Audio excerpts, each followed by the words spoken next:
આપણે ચર્ચા કરી છે નોર્મલાઇઝેશન નહીં થાય નહીં થાય ત્યાં સુધી પેપરની આન્સર શીટ ત્યાં સુધી નોર્મલાઇઝેશન ના થાય। બરાબર છે સર, અમે એ ચર્ચા કરી છે કે એ પહેલા હું આગળ જ નહીં વધવાનો, હું નોર્મલાઇઝેશન કરવા માંગતો જ નથી। જી જી જી સર, પહેલા આ ક્વેશ્ચનનું સોલ્યુશન લાવવું પડે। બરાબર છે। ત્યાં સુધી સાઈડ પરથી લો ને યાર, તમે ખબર નહીં પડતી તમને। જ્યાં સુધી નોર્મલાઇઝેશન નો, જ્યાં સુધી પેપરના એક સવાલનો પ્રોપર ના થાય 100% એક્યુરેસી, ત્યાં સુધી આગળ વધવાનું જ નથી। જી જી જી, નહીં તો ઓર ઇસ્યુ થાય। જી, એટલે સર એના માટે જ આપને ફોન કરવાનો થયો તો સર, બીજું કઈ નહીં। અમારા માર્કેટિંગ ના તમે આવો, તમે ક્યારે આવો છો મને તમે અડધો કલાકમાં તમે આખું ગ્રુપમાં મેસેજ કરીને મને કીધું આના આજે આવો તો બહુ સારું। જી જી સર, આજે હું ફ્રી છું તો તમે આજે આવી જ જાઓ। અને આજે તમે ના આવી શકતા હોય તો તમારા ગ્રુપના 4, 5, 6 જણા તમારી શિફ્ટ વાળા જેમને અન્યાય થયો છે એ લોકો આવે, હું કહું એવી રાઇટિંગમાં મને કાગળ આપે અને પછી હું પેલા પર ચડી બેસું કે આ રીતે ના ચાલે। તો આ ઓડિયો ક્લિપ અત્યારે સોશિયલ મીડિયામાં ખૂબ જ વાયરલ થઈ રહી છે। આ વાતચીત છે ગૌણ સેવા પસંદગીના સચિવ અને ઉમેદવાર વચ્ચેની। તો આ વાત એવી છે કે પરીક્ષામાં સવાલો અને જોડણીઓ ખોટી પૂછવામાં આવી ત્યારે ઉમેદવારે સચિવને રજૂઆત કરી, પરંતુ સચિવ કહી રહ્યા છે કે હું કશું ના કરી શકું જ્યાં સુધી તમે લેખિતમાં રજૂઆત ના કરો। ગૌણ સેવા પસંદગીના સચિવ હસમુખ પટેલ માની તો રહ્યા છે કે સવાલો અને જોડણીઓ ખોટી છે, ઉમેદવારને રજૂઆત કરવાનું દબાણ પણ કરી રહ્યા છે કે લેખિતમાં તમે અરજી આપો ત્યારે હું આગળ કામ કરીશ અને આગળ જે અધિકારીઓ છે તેના માથે ચડી બેઠીશ। ત્યારે રિઝલ્ટ પણ તેમણે એટલે જ બહાર નથી પાડ્યું કેમ કે સવાલોને લઈને ઘણા ગોટાળાઓ ચાલી રહ્યા છે। ત્યારે વધુમાં સાંભળીએ કે હસમુખ પટેલ અને ઉમેદવારની વચ્ચે આખી સમગ્ર વાતચીત શું થઈ છે। તમે રૂબરૂ આવીને રજૂઆત કરો રાઇટિંગમાં। પણ સર હવે તો તમે નોર્મલાઇઝેશન આવી જશે તો હવે કઈ રીતનું કરવાનું સર? અમે તો માર્કિંગ અમારું નેગેટિવ ડાઉન થઈ ગયું છે સર। હા ભાઈ, તને રિઝલ્ટ આપી દીધું, નિમણૂક આપી દીધી, એવું તો થઈ ગયો ઓર્ડર? ઓર્ડર ન તો નહીં થયું સર, પણ હવે અમારે શું કરવાનું એમાં? રૂબરૂ આવીને રજૂઆત કરવાની। ઓકે, નિરાકરણ થઈ જશે ને? નિરાકરણ લાવવું જ છે મારે।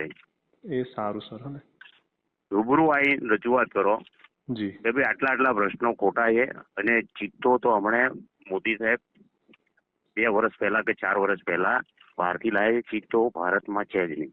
હા, એટલે સર અમારે બી એ જ ક્વેરી છે કે સર ગુજરાતમાં એમ સાચો આપેલો છે, એટલા માટે જ અમારે સર જે 3 વખત અમે વાંધા અરજી કરીને 3-3માં એ પ્રશ્ન એવો ને એવો જ રહ્યો છે, એટલા માટે સર।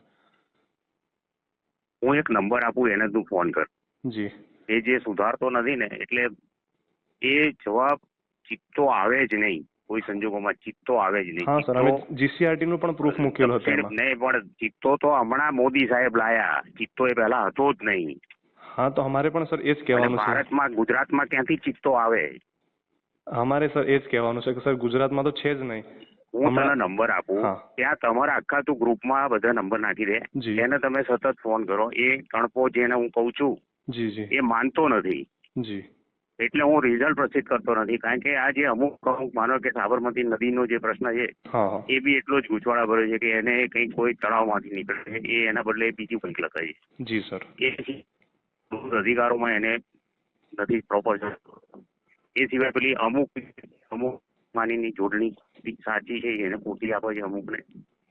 હા સર, અમુક લખેલું છે સાચું છે। હા સર, એમાં અમારે એવા પણ ઘણા બધા ક્વેશ્ચનો છે, જોડણીઓ સાચી છે ક્વેશ્ચન સાથે તમે હું જે નંબરો આપું ત્યાં આખા ગુજરાતમાંથી તમે એને ફોન કર્યા કરો જી કે ભાઈ આનું શું નિરાકરણ આવે। તમારે એક જ કહેવાનું કે ભાઈ અમે હાઈકોર્ટમાં જઈશું કાં તો અમે આંદોલન કરીશું। જી જી જી, તમને કોઈ દ્વેષભાવ થશે નહીં। હું પોતે સેક્રેટરી બોલું છું। જી જી સર, એટલે સર હું ઉમેદવારોના હિત માટે લડું છું, નહીં તો હું પ્રસિદ્ધ ના કરી દેત। ના ના, મારે નથી કરવું એવું। હા જી સર, એટલે અમે સર અમારું કરવું જ નથી। હા, એટલે માર્કિંગ વધેલું હતું ને તો સર એમાં આ રદ થાય ને એમાં અમારું માર્કિંગ ડાઉન થઈ ગયું અને જેને અટેમ્પ નથી કર્યા એ લોકો વધી ગયા, એટલા માટે। તમારું જો વ્યક્તિગત કોઈનું હિત જોવામાં ના આવે, વ્યક્તિગત તમને શું ફાયદો છે વ્યક્તિગત ના હોય, આમાં સામૂહિક જે પ્રશ્ન થતો હોય કે ભાઈ દરેકને નુકસાન થાય છે। જી, એક વ્યક્તિને નુકસાન થાય તો ચલાવી જ ના લેવાય, એક બી વ્યક્તિને ચલાવાય નહીં। પણ અમુક છોકરાઓને એવું હશે કે એને એ વસ્તુ લખી હશે ને ખોટી હશે ને સાચી પડતી હશે ના બોલતો હોય। જી જી, એવું બહુ બધા થયું છે સર।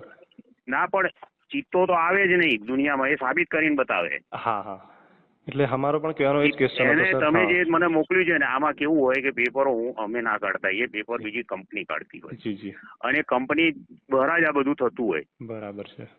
હવે એને મેં 50 વાર કીધું કે ભાઈ તું સુધારી દે, મેં ઈમેલ કર્યા, કાગળ પત્રો લખ્યા છે, એને ફોન કરું છું, સાંભળતો જ નથી, વાત જ સાંભળતો નથી, જી બરાબર. એની મનમાની કરે છે. બરાબર છે. એટલે સર એટલા માટે જ એટલે આપને ફોન તમારે કરવાનો તમે હતો. જો રૂબરૂ આવી શકતા હોય તો રૂબરૂ આવીને રજૂઆત કરો, અને તો હું તમને નંબરો આપું, તમે એના પર ફોન કરો. વાંધો નહીં સુધારી સર. દે. આપને નંબર પણ અમને તમે આપી શકો છો. તમે એક અને સાથે છે ને 5-6 છોકરાઓ આવો, બધાની જી. જરૂર નથી. જી જી 5-6 આવો, અને પ્રશ્નો ખાસા બધા છે, મને જી. વોટ્સઅપ પરથી ઘણા બધા પ્રશ્નો આવ્યા છે, જી સર. અને એના લીધે મારે કરવું જ પડશે. આ જી સર. સુધાર્યા વિનાનું રિઝલ્ટ આપવું નકામું છે. જી સર. એટલે અમારે સર મહેનત હતી ને એના કારણે સર થોડું એમાં શું થાય છે દગદગો કે થાય અમુક છે એના જણને માટે. 40 માર્ક 40% જ ના થાય, તો પછી એ તો અંદર જ નહીં આવી શકે. હા સર. એટલે અમે સર 92 હતા અને હવે ડાયરેક્ટ ઘટીને સર છે ને 78 પર આવી ગયા. એના કારણે થોડું સર 78 થાય એટલે 80 માર્ક જોઈએ, હા, તમે બહાર 80 નીકળી ગયા. હા એટલા માટે સર વારે ઘડીએ ના સર લડી જ લેવું જોઈએ. આ નોકરીનો સવાલ છે, જિંદગીનો સવાલ છે, કોઈ પણ સંજોગોમાં છોડાય. જી. હું એકલો પકડી રાખ્યું. રિઝલ્ટ હા. કેટલું બધું પ્રેશર છે કે ભાઈ જલ્દી કરો જલ્દી, હું નથી કરતો, કારણ કે જ્યાં સુધી ના સુધરે ત્યાં સુધી નહીં અને સર થાય. એમાં જેના વધી ગયા છે ને એ લોકો સર કોઈને સપોર્ટ કરવા એ માંગતા જ વધી નથી ગયા છે સર. એ લોકો તો કઈ લાગી ગયા છે એવું હા. નહીં, વધી ગયા છે એ લોકો દોડમાં નીકળી જવાના છે એવું બી નથી કે લાગી નંબર લાગી જશે, પણ જે ખરેખર દોડી શકે એવો છે ને જેને 78 થઈ જાય તો એ બિચારો બહાર નીકળી જાય. એમાં હા, 40 થી હા. નીચે તો કોઈ સંજોગોમાં જવાનું જવાનું નથી. નથી સર એના કારણે સર. એટલે આપણે જેને 70-75 થતા હોય એ કદાચ આમાં આવી બી જાય. આપણે આજે ઉઠાવો કરી આપણે ખોટી રીતે વાત નથી, જેનું થતું હોય એનું જ થશે. જી સર સાચી વાત છે જેને સર. 4 સવાલ સાચા થવાથી જો માર્ક વધતા હશે તો વધશે, અને ઘટતા હશે ને ઘટશે. હા સર. એનાથી કોઈ ફેર પડતો નથી. એકદમ પારદર્શક રહેવું જોઈએ. જી સર. એટલે આમાં અમારા જે એટલે તમે હા. છે ને, હું તમને કહી દઉં, તમે અહીંયા આવો. જી સર. તમે ક્યાં છોટાઉદેપુર બીજા અહીંના લોકલ છોકરાઓ નથી તમારા? લોકલ સર પેલા જે અમે ગ્રુપ બનાવ્યું છે એમાં બધા લોકલ છોકરાઓ છે સર તમે ગાંધીનગરના. ગ્રુપમાં મેસેજ નાખો ને કે આજે 4 વાગે બધા અહીં આવવું છે, અને વન વિભાગે રજૂઆત કરી છે. સારું વન સર. વિભાગના એફકે સામે જેમને પ્રોબ્લેમ છે જી જી. એને એ સચિવ 4 વાગે મળશે. ઓકે. એવું ના લાગે કે સચિવે કહ્યું છે 4 વાગે આવો, જી, એવી જી. હું પણ તમે ગ્રુપમાં એવું એક મેસેજ કરો કે ભાઈ હું 4 વાગે અવેલેબલ છું. ઓકે. એમને કહો કે 4 થી 5 માં ગમે ત્યારે આવે. જી જી જી. 4 થી 5 માં ગમે ત્યારે, અને જો આજે નથી અનુકૂળ આવતું તો કાલે આવો. તમે Sure, મને sir. નક્કી કહો તો પછી એવી રીતે હું મારું નક્કી કરું. જી સર. તો આપને હું સર થોડું ચર્ચા કરીને આપને તમે કહીશું. ચર્ચા કરી, અને હા, હા. હું તમને બોલાવું છું એવી રીતે નહીં, તમે જી, જી. તમારે રજૂઆત કરવી જ ના, એટલે જોઈએ. સર એવું નથી ના કરવી. અમે કરી છે કે સર 1-2 દિવસમાં ગાંધીનગર આ નોર્મલાઇઝેશન થાય એની પહેલા ગાંધીનગર જઈને આપણે ચર્ચા કરીશું. નોર્મલાઇઝેશન નહીં થાય નહીં થાય ત્યાં ને? સુધી પેપરની જી, આન્સર જી. શીટ ત્યાં સુધી નોર્મલાઇઝેશન ના થાય. બરાબર છે સર. અમે એ ચર્ચા કરી છે કે એ 1-2 પહેલા દિવસમાં હું આગળ જ પહોંચીશું નહીં વધવાનો, હું નોર્મલાઇઝેશન કરવા માંગતો જ નથી. જી જી જી સર. પહેલા આ ક્વેશ્ચનનું સોલ્યુશન લાવવું પડે. બરાબર છે. ત્યાં સુધી સાઈડ પરથી લો ને યાર, તમે ખબર નહીં પડતી તમને. જ્યાં સુધી નોર્મલાઇઝેશનનો, જ્યાં સુધી પેપરના એક સવાલનો પ્રોપર ના થાય 100% એક્યુરેસી, જી. ત્યાં સુધી આગળ વધવાનું જ નથી. જી જી જી સર. નહીં તો ઓર ઇસ્યુ થાય. જી. એટલે સર એના માટે જ આપને ફોન કરવાનો થયો તો સર, બીજું કંઈ નહીં. અમારા ના માર્કિંગ ના, ડાઉન તમે આવો. તમે ક્યારે આવો છો મને તમે અડધો કલાકમાં તમે આખું ગ્રુપમાં મેસેજ કરીને મને કીધું આને આજે આવો તો બહુ સારું. જી જી સર. આજે હું ફ્રી છું તો તમે આજે આવી જ જાઓ. અને જી, આજે તમે ના આવી શકતા હોય તો તમારા ગ્રુપના 4, 5, 6 જણા તમારી શિફ્ટ વાળા જેમને અન્યાય થયો છે જી, એ લોકો આવે. હું કહું એવી રીતે રાઇટિંગમાં મને કાગળ આપે, જી. અને પછી હું પેલા પર ચડી બેસું કે આ રીતે ના ચાલે. જી કઈ વાંધો નહીં સર. અમે કદાચ ફિઝિકલ છે, કદાચ મોડું થશે. જી જી. 78 અંદર નહીં આવો તો હાર જતા રહે. જી સર. હા એના માટે જ સર થોડું આની પછાડી એટલા માટે સર માથાકૂટ ઉપર. ના, હવે તમે સીધું કમ્પ્લીટ વાત તમારી ગોઠવાઈ જાય પછી જ મને તમે વોટ્સઅપ કરજો. જી જી સર. આપને કોલ ના WhatsApp કરતા ખાલી વોટ્સઅપ થી મને કહેજો કે આવો છો, કેટલા વાગે આવો છો. જી જી જી સર. હે ને? હા, આભાર સર. તો આવા જ અનેક પ્રકારના છબરડાઓને લઈને ઉમેદવારોને ઘણીવાર હાલાકી ભોગવવી પડતી હોય છે, પરંતુ ઉપરી અધિકારીઓ કોઈ જવાબ આપતા નથી.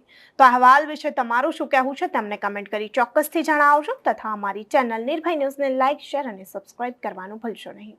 આભાર.